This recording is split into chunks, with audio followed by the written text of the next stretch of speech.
Shalom mes frères et sœurs dans le Seigneur, que la paix de notre Seigneur Jésus-Christ soit le partage de chacun d'entre nous. Je viens une fois de plus vers vous pour répondre à deux sœurs. Je vais premièrement répondre à une sœur qui m'a écrit. Alors j'ai oublié son prénom. Je reçois beaucoup de sujets de prière, mais je vais donner un indice pour qu'elle se retrouve. J'ai vraiment oublié son prénom. Alors cette sœur m'a écrit, elle m'a écrit depuis la Tunisie. Elle m'a dit qu'elle est en Tunisie et qu'elle aimerait aller en Espagne et qu'elle voulait avoir l'accord ou la permission du Seigneur afin d'effectuer ce voyage. C'est toi, à ma sœur, que j'aimerais te répondre. Donc, c'est soit la première. La deuxième personne à qui je vais répondre, c'est aussi une sœur qui m'a écrit. Donc, je vais d'abord répondre à cette sœur-là. Personnellement, j'ai oublié son prénom. J'ai oublié son prénom. Alors, je vais répondre à cette sœur qui vit en Tunisie et qui aimerait aller en Espagne. Cet après-midi, j'étais en train de prier pour toi afin que le Seigneur me dise s'il faut que tu ailles en Espagne ou non. Alors, pendant que je priais pour toi, j'ai vu une bassine. C'était une bassine pleine d'eau. Et à l'intérieur de cette bassine, non seulement il y avait de l'eau, mais il y avait de l'huile aussi. Donc, c'était de l'eau et de l'huile dans la bassine. C'était un mélange, on n'appelle pas ça un mélange homogène, mais on appelle ça un mélange hétérogène.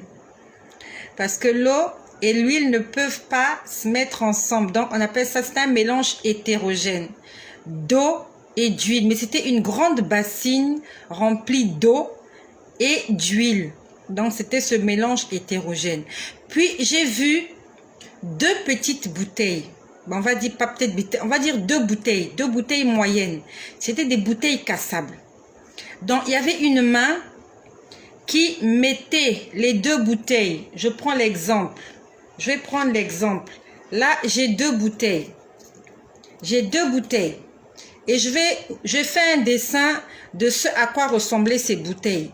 Donc, il y avait une grande bassine. Et à l'intérieur de la bassine, il y avait de l'eau et il y avait de l'huile. C'était ce mélange hétérogène. Et il y avait une main. On va dire deux mains. Parce que les bouteilles étaient dans chaque main de la personne. Je n'ai pas vu la personne, mais je n'ai vu que les mains de la personne.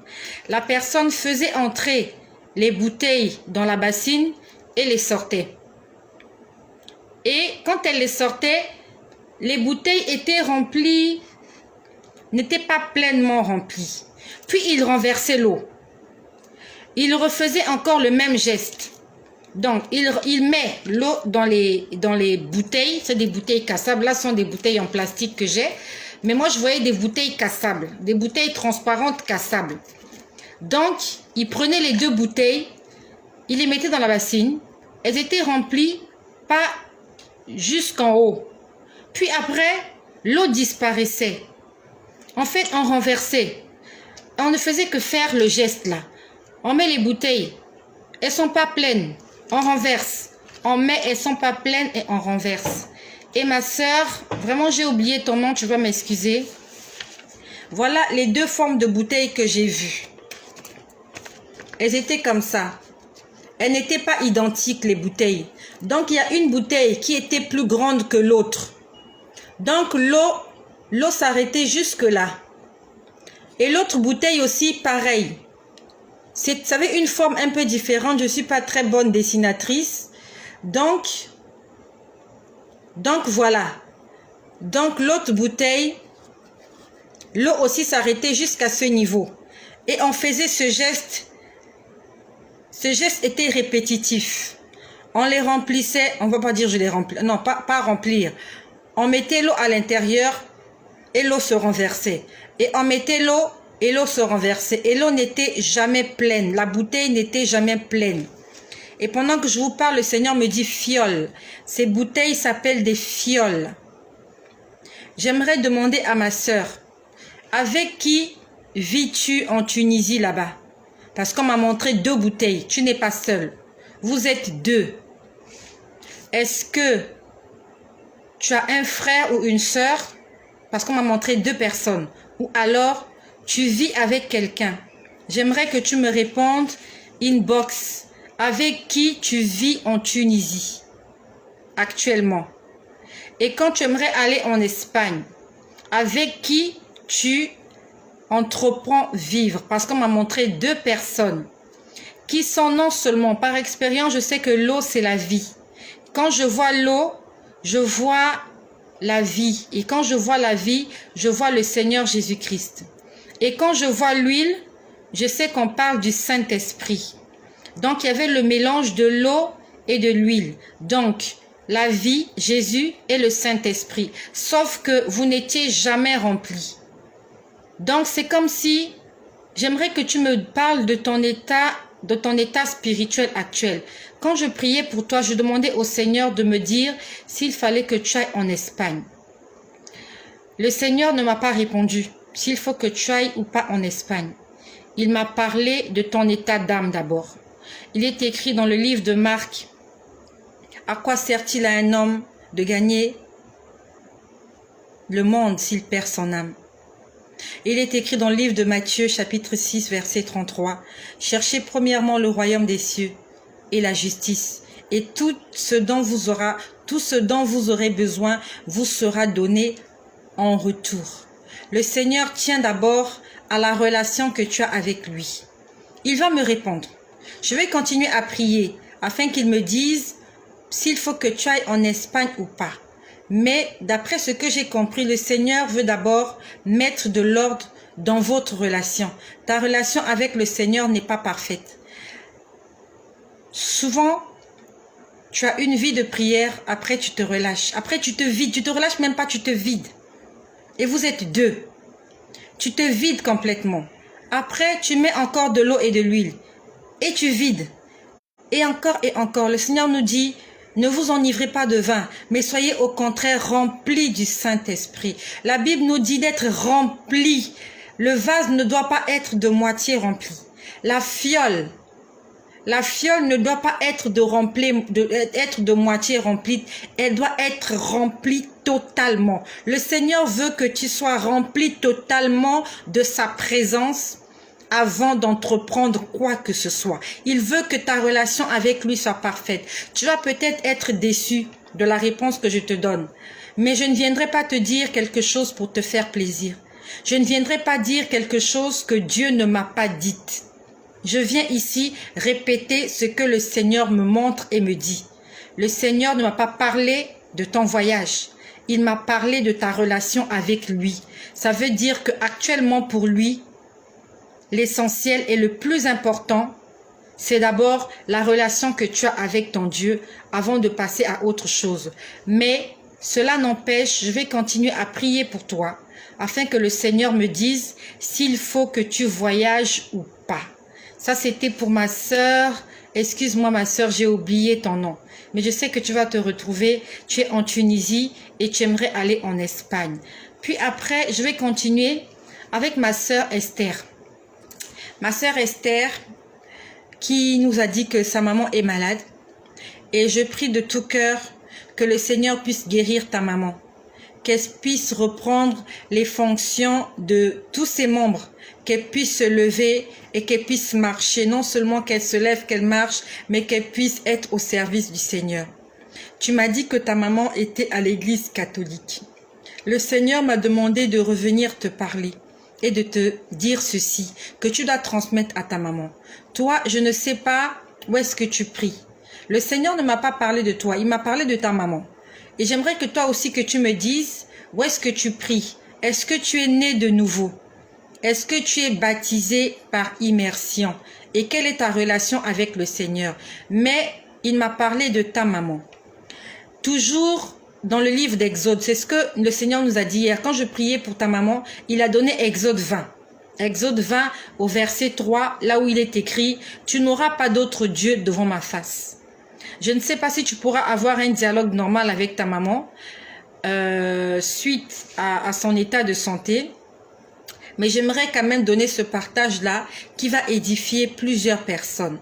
Exode 20 nous parle des 10 commandements. Ça se passe dans l'Ancien Testament. Pour toi qui as une Bible, il faut que tu ailles le lire dans Exode 20, les 10 commandements que Dieu a donnés à Moïse. Et si tu as que le Nouveau Testament, je t'exhorte à t'acheter une Bible entière, là où il y a l'Ancien et le Nouveau Testament. Exode 20 Exode chapitre 20 au verset 3, c'est le verset là que le Seigneur a donné hier pour ta maman. Le Seigneur dit: tu n'auras pas d'autre Dieu devant ma face. Et à partir du verset 4, il est écrit: tu ne te feras point d'image taillée. Une image taillée, c'est une statuette. C'est une image qu'on a taillée soit dans la pierre, dans une statuette en pierre, soit dans le bois, une statuette en bois, ou alors avec du bronze, ou avec du plastique, ou avec tout ce que vous connaissez. C'est ça une image taillée. Et une image en elle-même, c'est un dessin ou alors une photo. Là, le Seigneur nous parle non seulement des images, mais des images taillées. Il dit: tu ne te feras point d'image taillée. Donc, le Seigneur nous demande, nous empêche, nous défend catégoriquement. On dit: tu ne te feras point. Ça veut dire que c'est catégorique. On n'en discute pas. Point, c'est indiscutable. Tu ne te feras point d'image taillée, ni des représentations quelconques des choses qui sont en haut dans le ciel. Nous savons qu'en haut dans le ciel, il y a d'abord Dieu. En haut dans le ciel, il y a les anges. En haut dans le ciel, il y a les saints. Les saints, c'est ceux-là qui sont morts dans le Seigneur. Donc le Seigneur nous défend de nous faire des images de Dieu, de nous faire des images des anges et de nous faire des images des saints. Et il a dit: tu ne te prosterneras point devant elle, car moi l'Éternel ton Dieu, je suis un Dieu jaloux. Donc nous ne devons pas nous faire une image de Dieu. Nous ne devons pas nous faire une image des anges. Nous ne devons pas nous faire une image des saints. Et quand je parle des saints, il y a aussi Marie. La Vierge Marie est une sainte parce qu'elle est morte dans le Seigneur. Le Seigneur nous défend de nous faire des images de ces personnes-là et de ces choses-là. Et encore, il dit: tu ne te prosterneras point devant elle. Se prosterner, ça veut dire s'incliner sous forme de respect. Se prosterner, ça veut dire vénérer la chose, adorer la chose. Le Seigneur a dit: je suis un Dieu jaloux. Et après, il a dit: non seulement des choses qui sont en haut dans le ciel, mais qui sont sur la terre. Sur la terre, nous avons les hommes. Sur la terre, nous avons les animaux. Sur la terre, nous avons les végétaux. Le Seigneur nous défend de nous faire des représentations des choses qui sont sur la terre et de ne pas les adorer. Ça veut dire de ne pas les consulter. Parce que lui, il est un Dieu jaloux. Il va encore plus loin. Il a dit des choses qui sont dans la mer. Dans la mer, nous avons des animaux marins, des animaux aquatiques. Nous avons des serpents, nous avons des poissons, nous avons aussi des esprits qui vivent dans les eaux, les esprits des eaux. Pour ceux qui connaissent les sirènes, qui connaissent les tritons, toutes ces choses qui vivent dans les eaux, ces créatures des eaux. Le Seigneur nous défend de nous faire des représentations de ces choses et aussi de nous prosterner devant elles. Et il va encore plus loin, il dit des choses qui sont sous la terre. Sous la terre, il y a aussi des créatures qui vivent sous la terre. Les vers de terre vivent sous la terre. Il y a des scarabées qui vivent sous la terre. Il y a aussi des êtres sous la terre. Il y a les morts.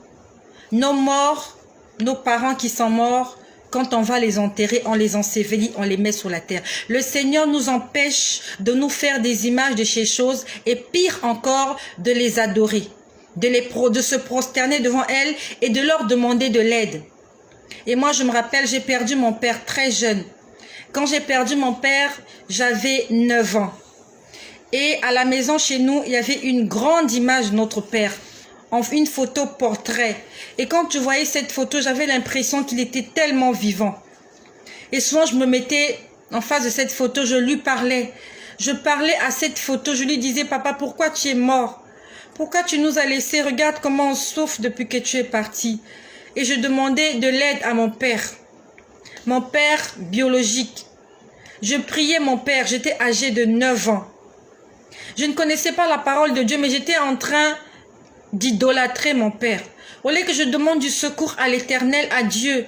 Pourtant, je connaissais Jésus, je savais qu'il y a Jésus-Christ, qu'il fallait prier Jésus. Mais quand je voyais la photo de mon père, je lui demandais de l'aide. Je lui disais, papa, il faut que tu prennes soin de nous. Il faut que tu nous protèges. C'est de l'idolâtrie. Et je rends grâce au Seigneur parce que je n'étais pas morte à ce moment-là. Si j'étais morte à cet âge-là, j'avais déjà l'âge de la conscience. Le royaume des cieux allait être fermé pour moi. Parce que le Seigneur allait me dire, tu as adoré ton Père. Et il est défendu dans Exode chapitre 20 d'adorer un être humain. Nous devons adorer Dieu seul. Et ta maman, elle est allée consulter un autre Dieu à part Dieu. Peut-être qu'elle va te dire qu'elle n'est jamais entrée dans la maison d'un féticheur. Mais même le fait d'aller quelque part là où il y a des images, le fait d'aller quelque part là où il y a des idoles, et de demander de l'aide à ces idoles, d'adorer ces idoles-là, parce qu'on m'a parlé de protection. Elle était à la recherche de la protection.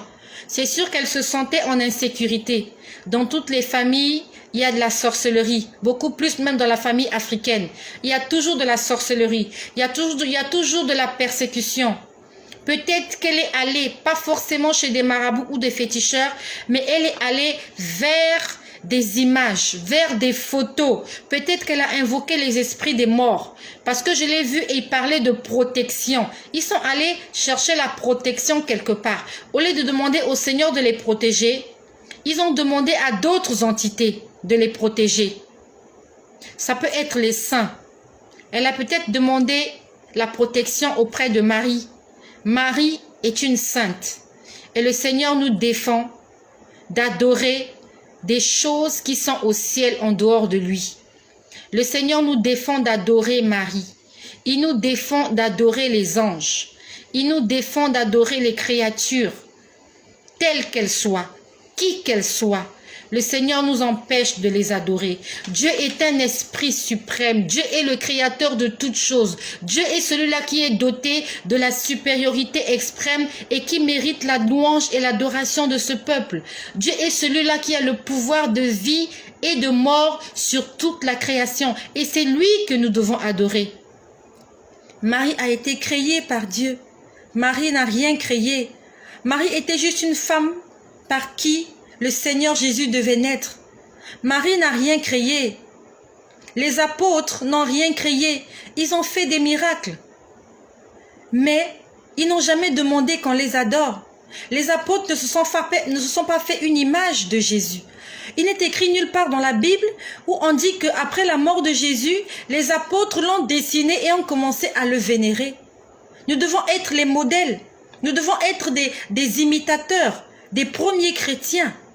S'ils doivent être notre modèle. Dans la Bible, dans le Nouveau Testament, nulle part il est écrit que les hommes adoraient l'image de Jésus. Pourquoi est-ce que actuellement les hommes, les femmes, certaines personnes d'église nous demandent de nous prosterner devant des images et de les adorer? Jésus allait prier tous les matins à la montagne. Il ne se prosternait pas devant une idole. Les apôtres se prosternaient devant Jésus en chair et en os. Et quand Jésus est mort, ils sont allés propager la nouvelle partout. Ils ne se prosternaient pas devant les images. S'il y avait des gens qui devaient dessiner Jésus, les premiers, ce seraient les apôtres, parce que eux, ils ont vu le visage de Jésus. Les images qu'on nous montre là, ces gens-là n'ont pas connu Jésus. Ces gens-là n'ont pas vu Jésus. D'où vient donc cette image, ces yeux bleus, ces yeux verts, ce sourire, cette moustache, ces cheveux longs qu'on nous présente? Où est-ce que ces gens ont vu cela? Même si le Seigneur t'est apparu, il avait cette apparence. Mais est-ce qu'il t'a permis? Est-ce qu'il t'a permis de dessiner cela et de le montrer à tes frères et ses sœurs et de dire adorons ces choses-là? Moi, je vous ai dit que le Seigneur m'apparaît sous plusieurs formes. Pour ceux qui m'ont suivi, je vous ai dit que la nuit, je l'ai vu sous forme de lion. Je peux venir vous montrer l'image du lion, mais je ne vous dirai pas adorons ce lion-là. La Bible dit que nous devons l'adorer en esprit et en vérité. En esprit. Dieu est esprit.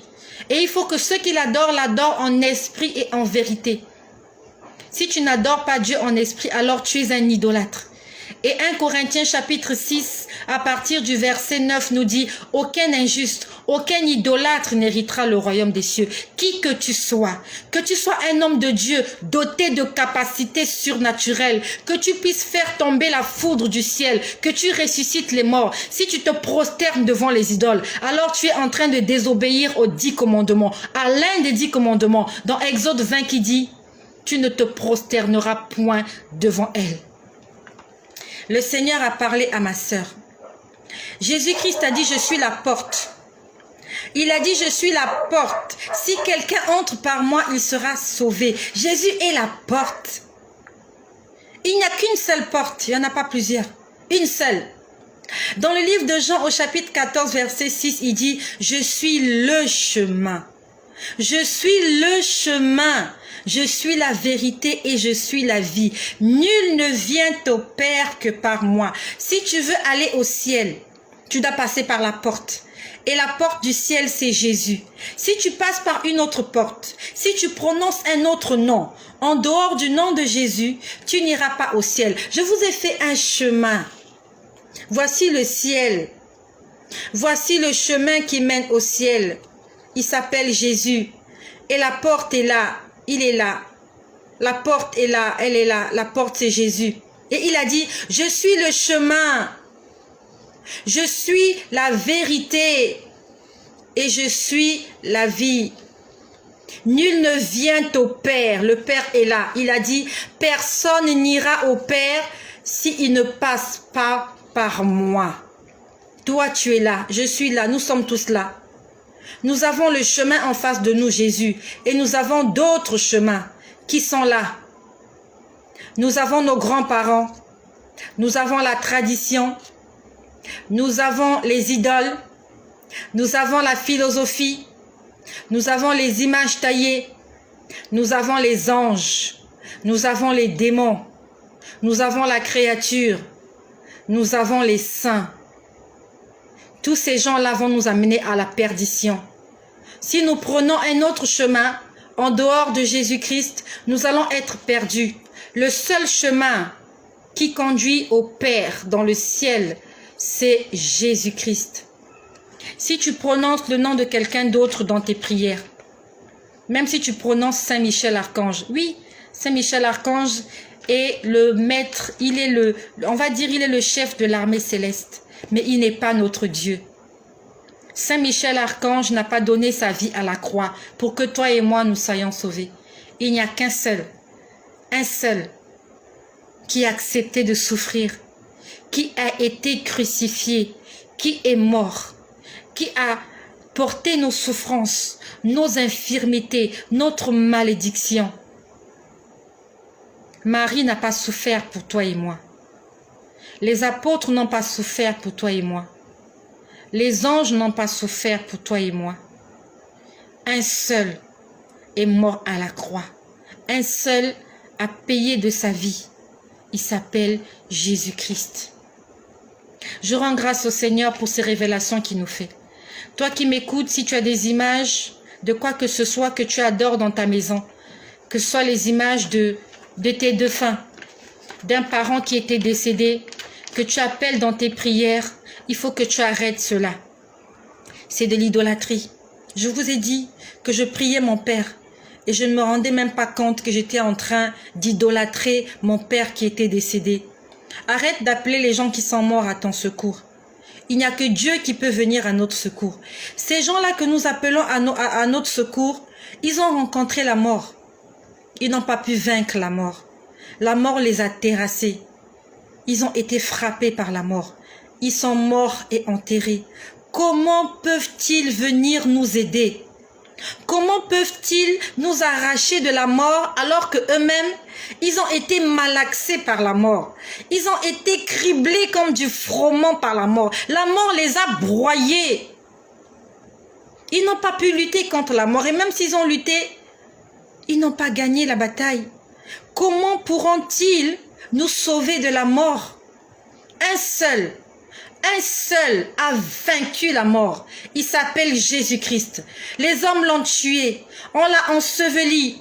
Il est resté 3 jours dans la tombe. Et le 3e jour, il n'est même pas resté 3 jours. Il est resté 2 jours et demi. Parce que le 3e jour au matin, il n'était plus là.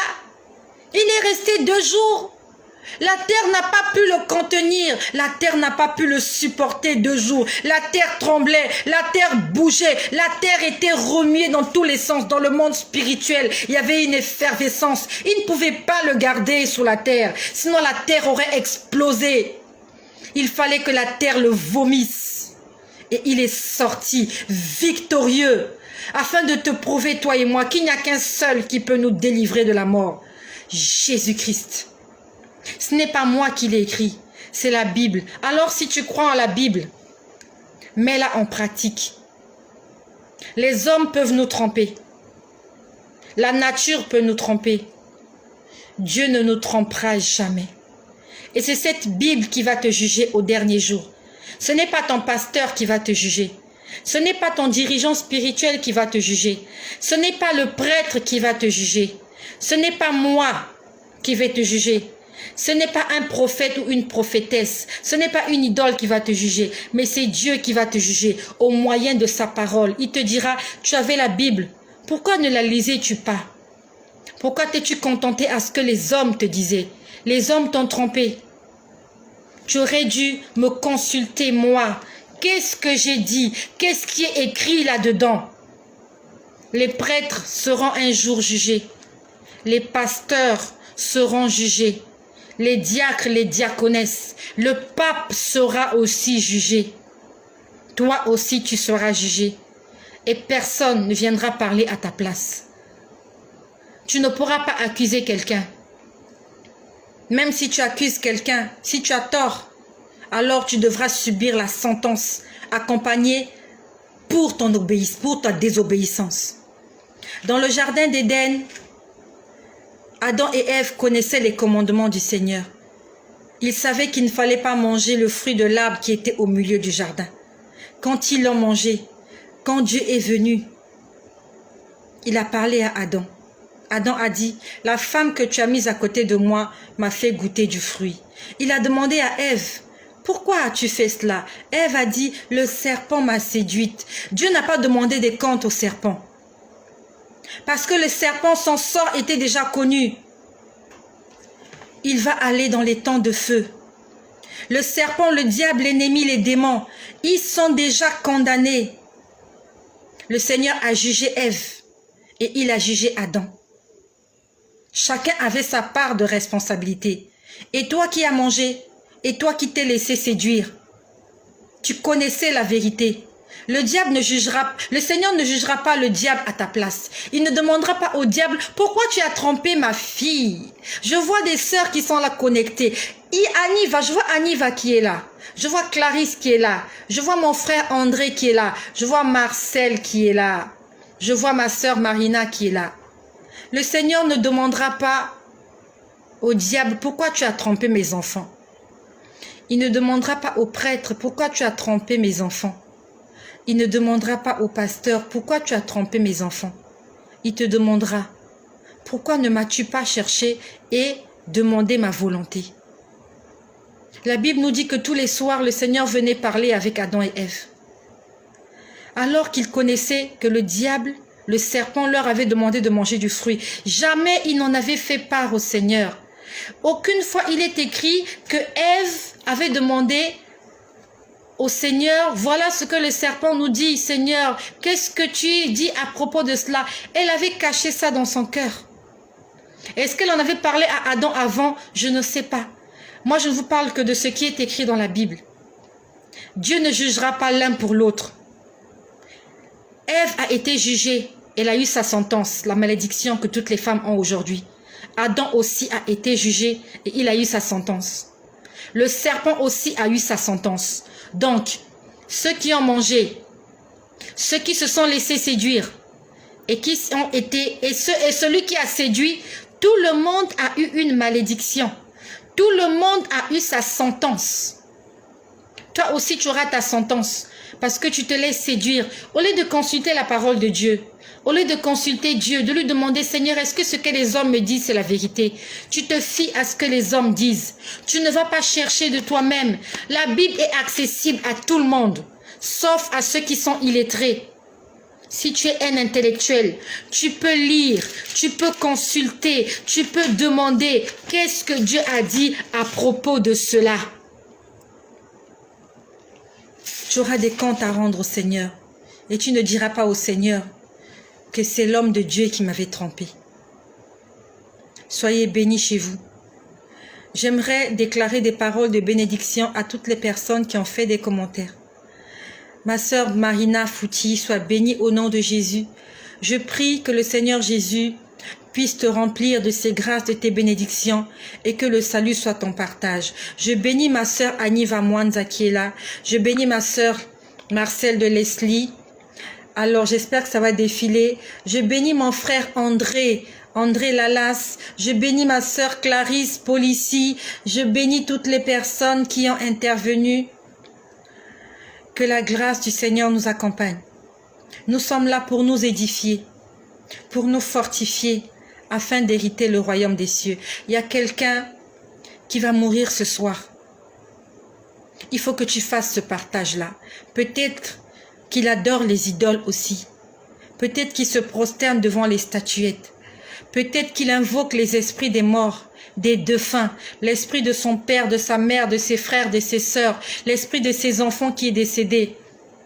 Envoyons-leur ce message, afin qu'ils ne puissent pas tomber dans la perdition, car telle est notre mission. Va le leur dire. C'est notre mission à nous tous, d'aller annoncer la bonne nouvelle, de toutes les manières que ce soit.